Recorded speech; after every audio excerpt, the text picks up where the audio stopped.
que eu faria para ter a fé que é preciso para sair desse barco de encontro com as ondas, sair da zona de conforto para o caminho de renovo onde Deus está.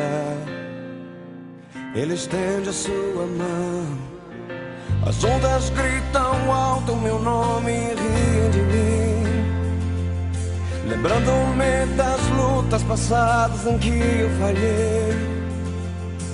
E elas continuam dizendo repetidamente: você não irá vencer, nunca vai vencer. Mas a luz do mundo me diz ao contrário. Mas a luz do mundo diz para eu não temer. Mas a luz do mundo diz que pra sua glória, das várias vozes que falam pra mim, escolhi obedecer e crer na voz de Deus.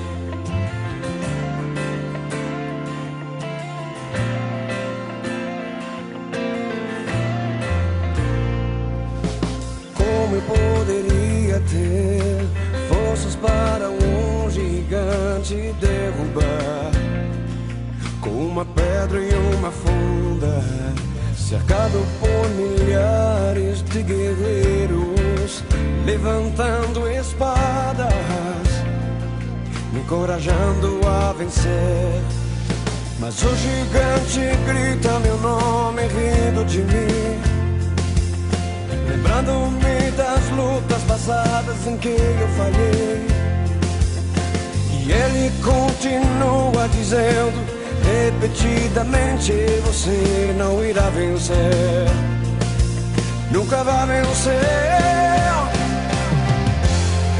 Mas a luz do mundo me diz ao contrário.